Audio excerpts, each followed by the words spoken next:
Hey, welcome everybody. In this video, we're going to take a look at the 2021 AP Calculus AB FRQs, specifically looking at questions 4 through 6. So they are all non-calculator problems. Let's go ahead and just jump in and get started. So for this problem, for number 4, we're given the graph of f. So we want to make sure we understand what we're looking at, and we've got the graph of f. The problem says let f be a continuous function defined on the closed interval x greater than or equal to -4 and less than or equal to 6. The graph of f consisting of 4 line segments is shown above. Let g be the function defined by g of x, which is the integral from 0 to x of f of t dt. Now, one thing I would do in this situation is, because g of x is the integral from 0 to x of f of t dt, we can establish that g prime of x is equal to f of x. All right, and that's something that's going to be helpful throughout this problem. So what we did is we just applied the second fundamental theorem of calculus and took the derivative of both sides. All right, from there, we look at question A. It says, on what open intervals is the graph of g concave up? Give a reason for your answer. So since we need to give a reason, all right, I'm going to go ahead and start by saying that g is concave up when g double prime is greater than 0, or when g prime is increasing.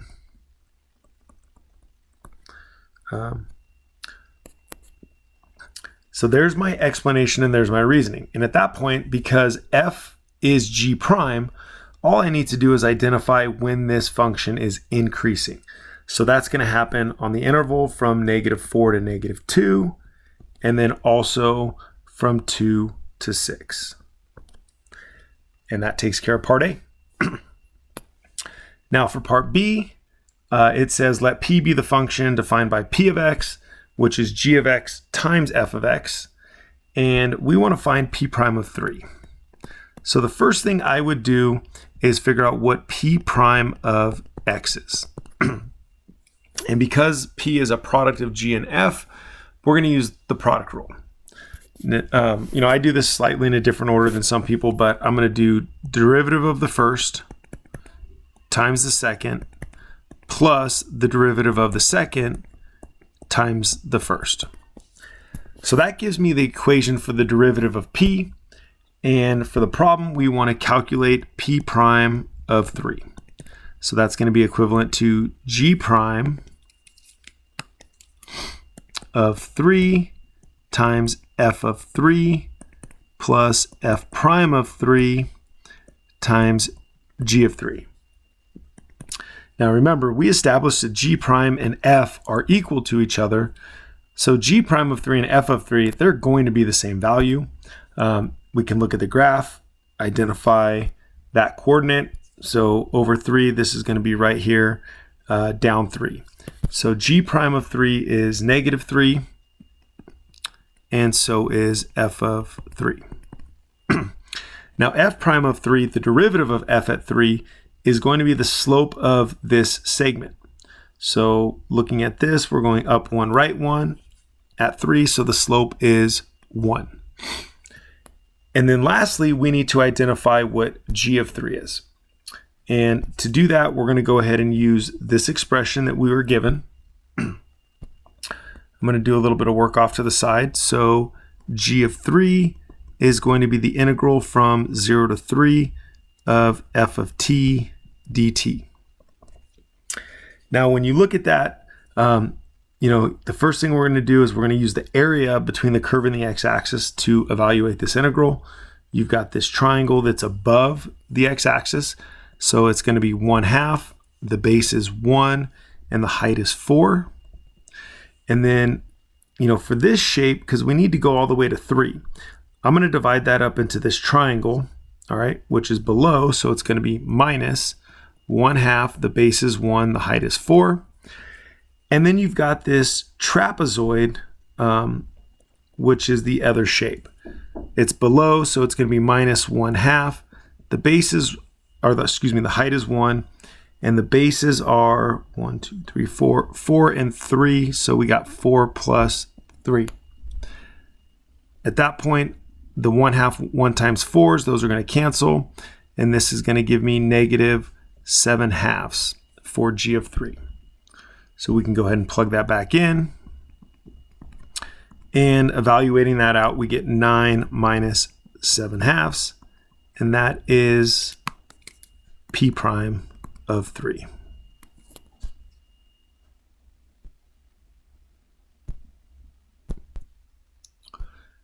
All right, guys, if we move on to part C.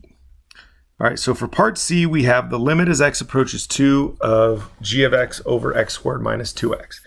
So first thing we always want to do when evaluating limits is just substitution. So if we substitute in 2, the numerator becomes g of 2. The denominator is 2 squared minus 2x. Not 2x, sorry. 2 times 2. So it's pretty easy to see the denominator is 0. Now, for the numerator, g of 2, remember, that's going to be the integral from 0 to 2.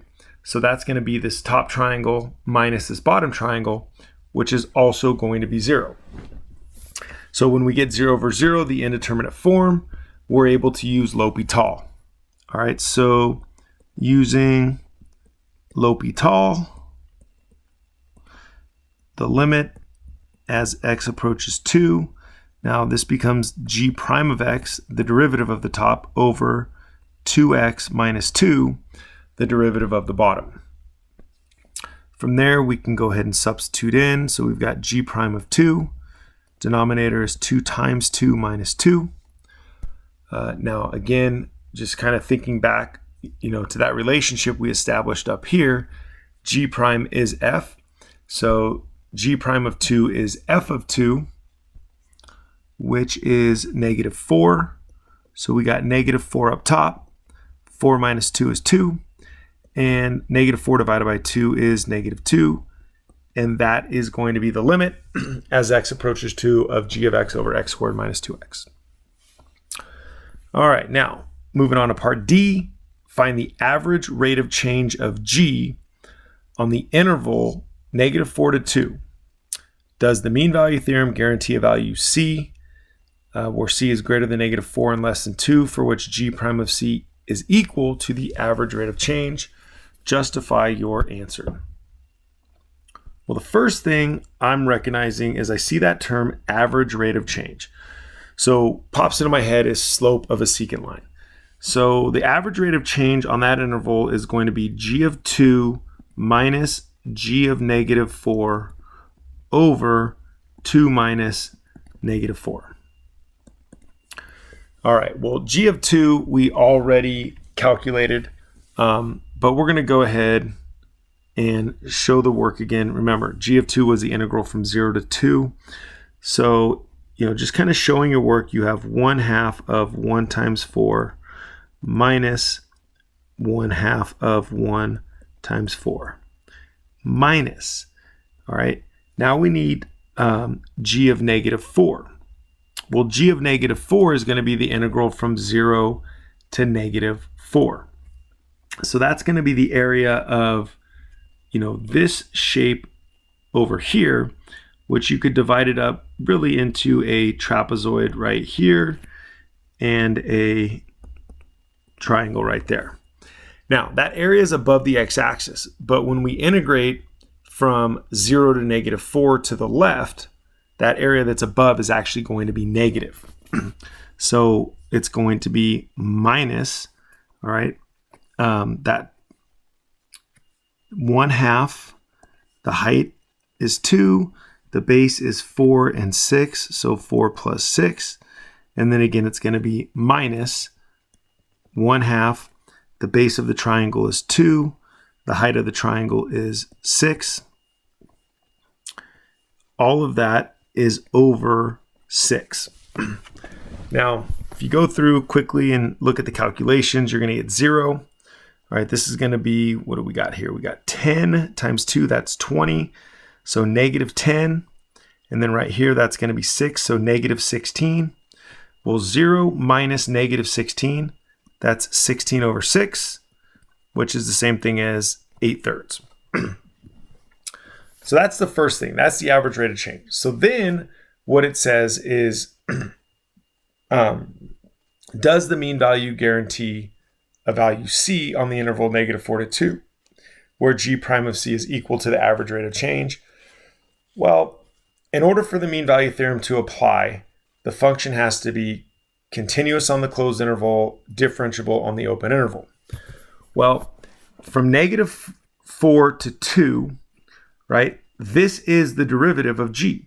So the derivative of G is defined for all of those values, which means it is differentiable, all right? So, basically G prime is defined on the interval from -4 to 2. So G is differentiable and therefore continuous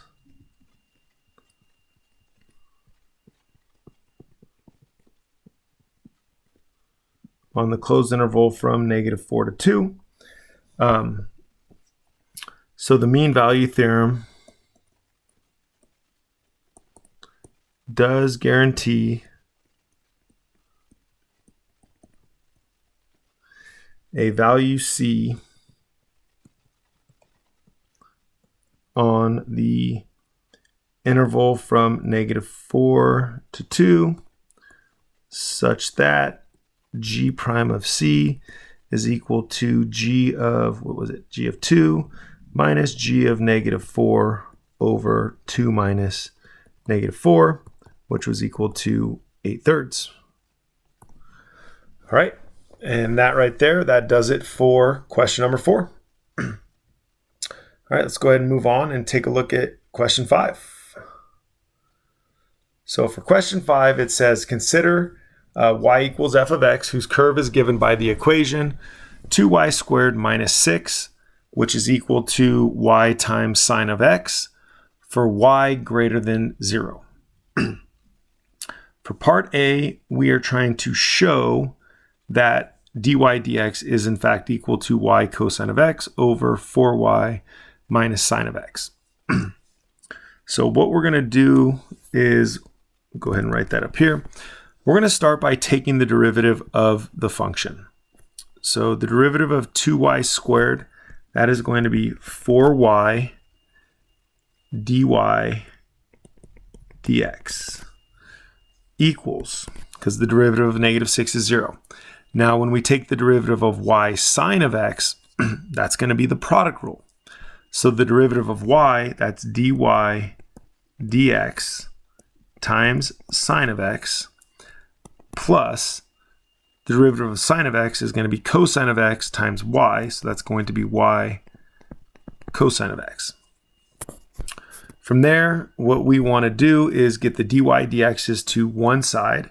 So I'm going to move the dy dx's over here on the left and go ahead and factor out the dy dx at the same time. So I'll have 4y minus sine of x, and that's going to equal y cosine of x. And finally, we can go ahead and divide to isolate the dy dx. So dy dx is y cosine of x over 4y minus sine of x. And that takes care of part A. So again, what you want to make sure you understand is in that situation, you just need to show the work to verify that the derivative is in fact what it is. All right, for part B, we want to write the equation of a line tangent to the curve at the point 0, root 3. So tangent line, we need slope and a point. Sorry about that, guys. Let me just grab a different color. All right, so taking a look at part B.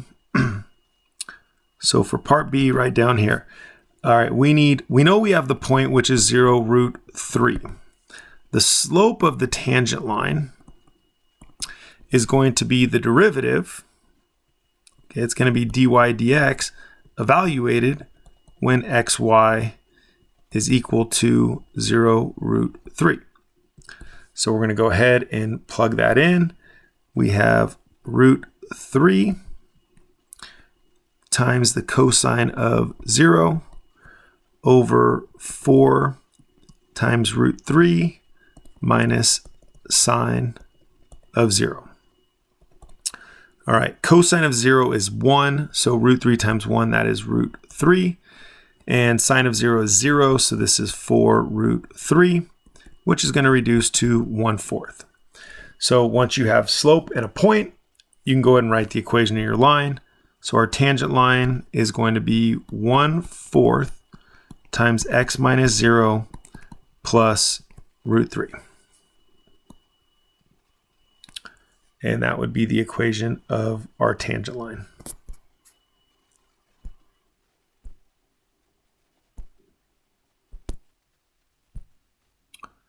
All right, moving on to part C.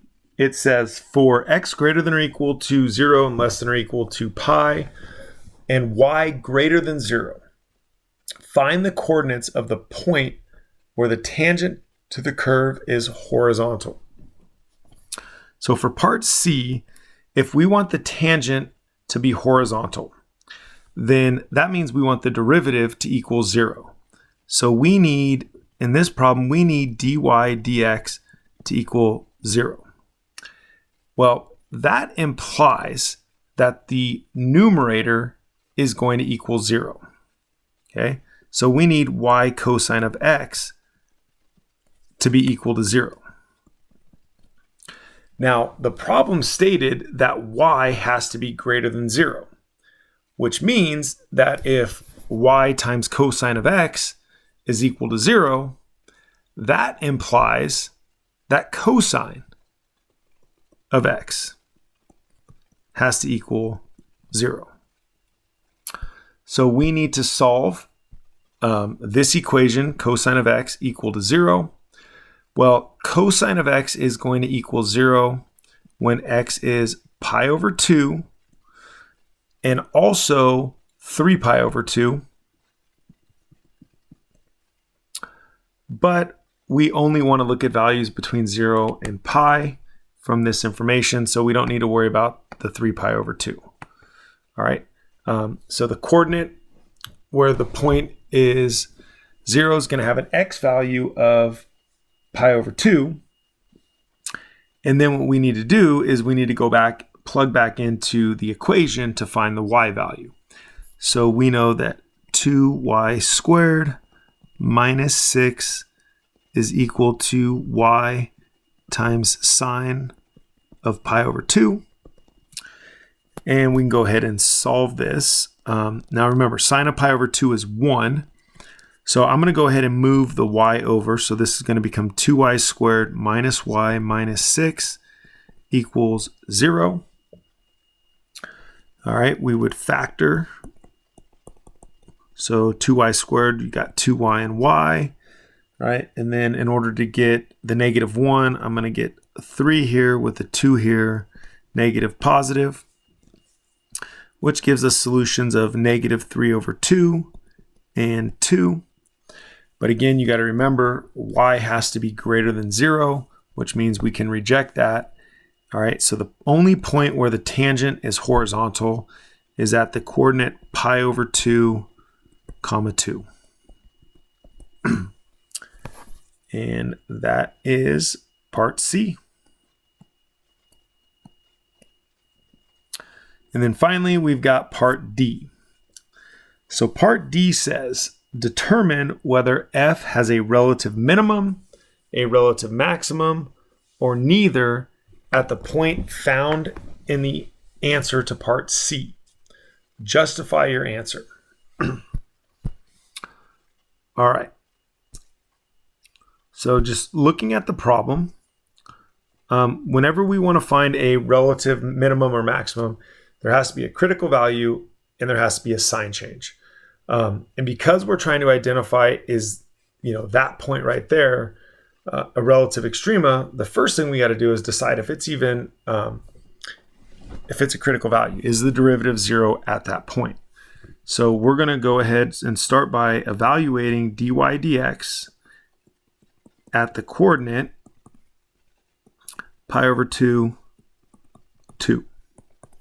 So when we plug in, we've got 2 times cosine of pi over 2 divided by 4 times 2 minus sine of pi over 2. All right, well, cosine of pi over 2 is 0, 2 times 0 is 0, and then sine of pi over 2 is 1, so 8 minus 1 is 7.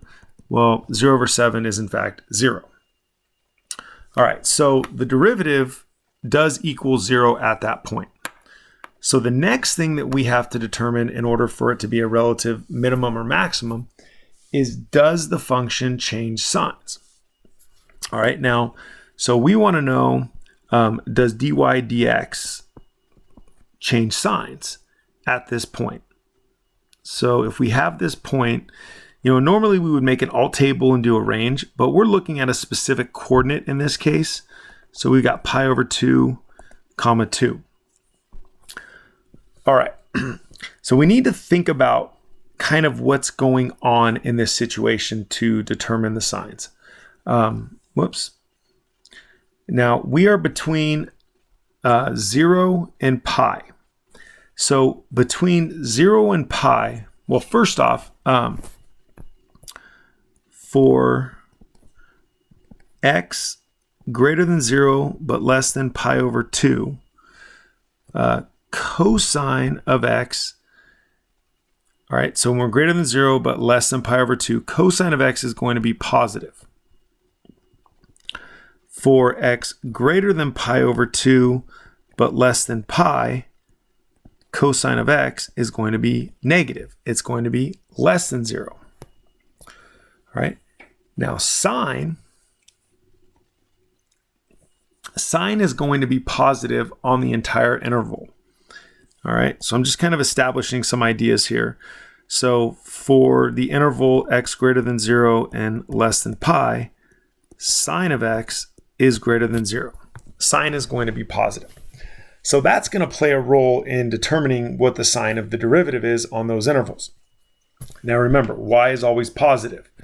So if we're looking at any values where x is less than pi over 2, okay, cosine is going to be positive. So y is positive, cosine is positive. That's going to be a positive on top. Now, we know that sine is also positive, but at the same time, it's going to be less than 1.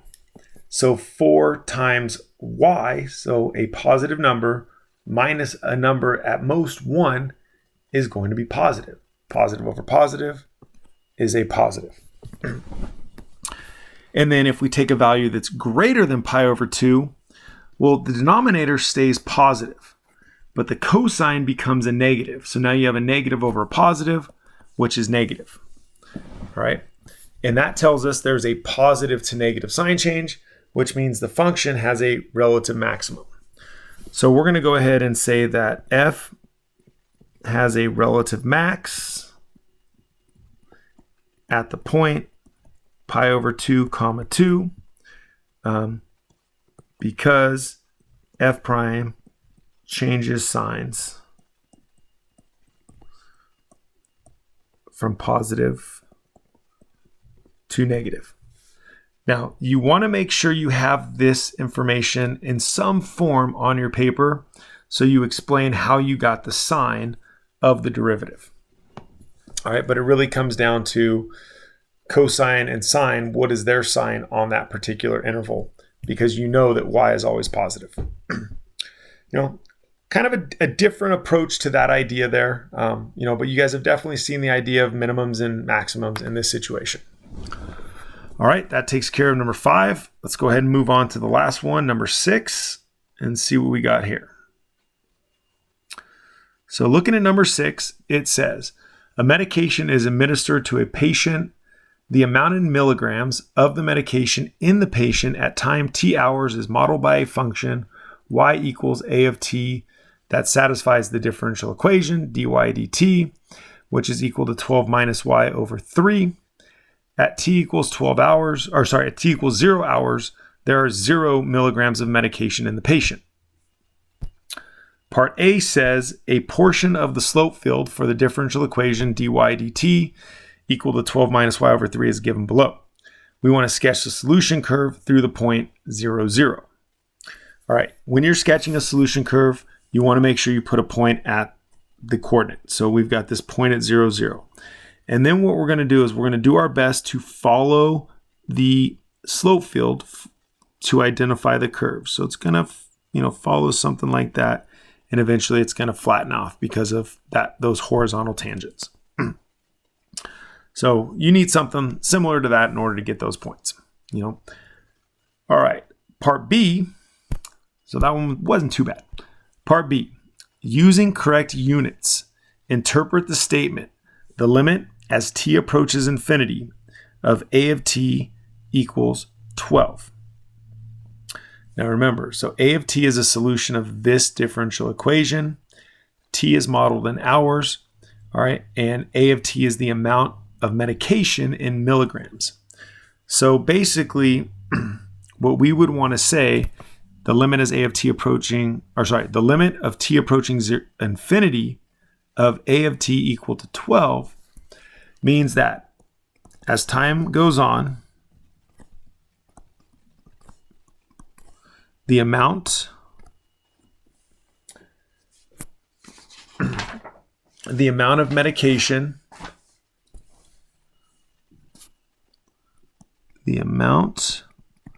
medication, in the patient is approaching 12 milligrams. Okay. And again, it does say correct units, so we need to make sure we have that milligrams included in that part. All right. That takes care of part B. All right.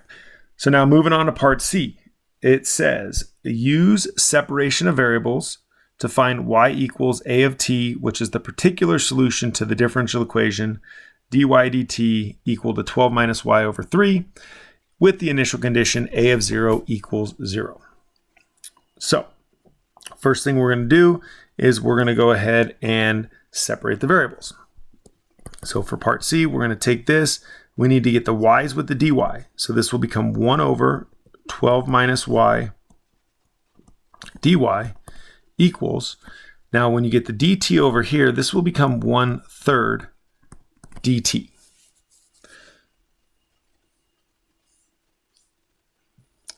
All right, so at that point, let me go ahead and pause this really quick.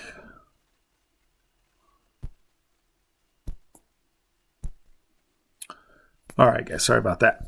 Okay, so now at that point, once you've separated the variables, now we're going to take the integral of both sides. So we're going to go ahead and take the integral.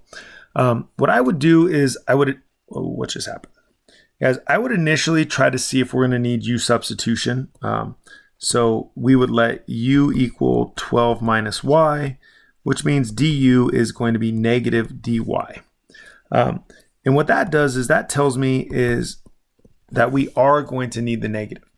Now, I don't necessarily need to use u substitution completely, but you need to understand that this is going to be the negative natural log of the absolute value of 12 minus y, all right, equals.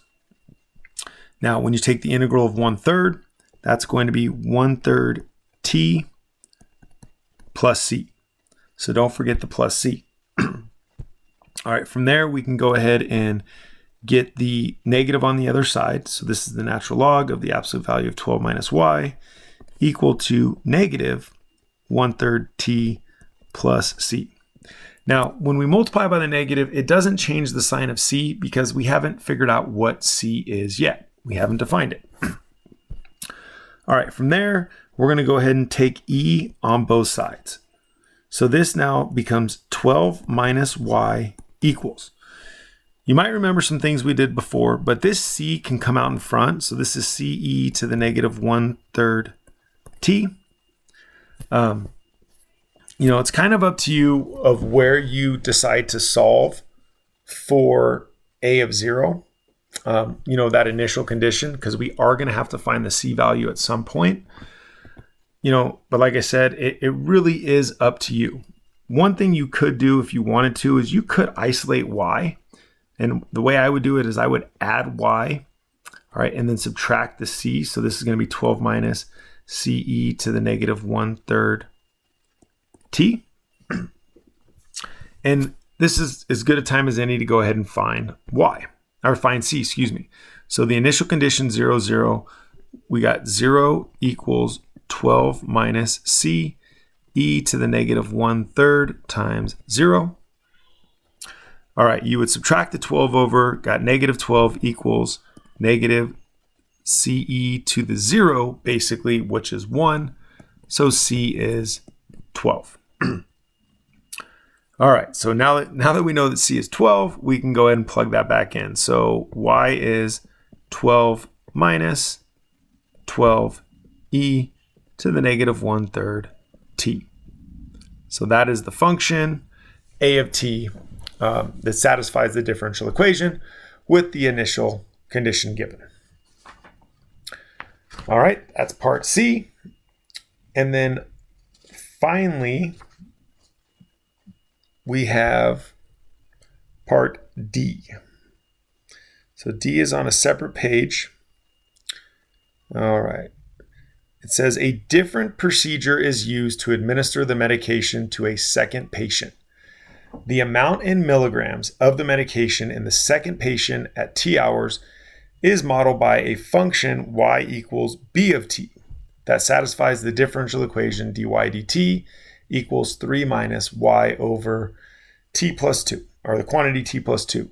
At time 1 hour, there are 2.5 milligrams of medication in the second patient. Is the rate of change of the amount of medication in the second patient increasing or decreasing at time t equals 1? All right. Well, a couple of things here, because this is asked different than some problems, but is the rate of change? So the rate of change is the derivative. We want to know, is the rate of change increasing or decreasing, which means we need to know what the second derivative. So we're going to need to find the second derivative of this function. So that's kind of the key to how we're going to do this problem. So we're going to do the second derivative, all right, of y, which is going to be 0 minus, okay, you don't need to put the 0. All right, now when you take the derivative of this, it's with respect to t. Important to remember. So the derivative of the numerator is 1 dy dt times the denominator minus the derivative of the denominator is simply 1 y over denominator squared. Okay. So what we need to do at this particular case is figure out the sign. Now we know that time is 1 and there's 2.5 milligrams. So that's t, that's y when you're looking at evaluating this function. And if we want to determine if the rate of change is increasing or decreasing, we basically need to know, is the second derivative positive or negative? That's what we want to know. All right, so we've got d squared y over dt squared, and we're evaluating that when ty is equal to 1, 2.5. All right, I'm going to do just a little side work over here to find dy dt at that point, ty 1, 2.5, right? Because that's right there, that dy dt. So this is 3 minus, what is that? 2.5 over 1 plus 2. So what is that going to give us? That's 3. So what is that? 9 minus 2.5. So 6.5 over 3 is what that's going to equal. All right. So if we plug that in, we got negative. This becomes 6.5 over 3. All right. And then t plus 2, that's going to be 3 minus 2.5. And that's all over 3 squared. So we would take a look at that. that, we don't really care exactly what that number is. We just know that it's less than 0. All right, because you've got a negative minus a number, which is going to make over a positive, which is going to be less than 0. So what we would say is, d squared y over dt squared is less than 0 at the coordinate 1, 2.5. So the rate of change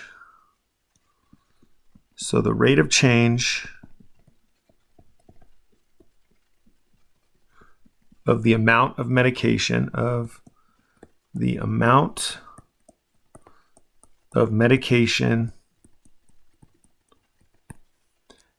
in the second patient is decreasing.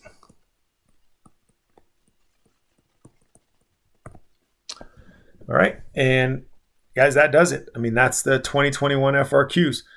Definitely some things that are different, that you haven't seen in some of the other problems that you've done.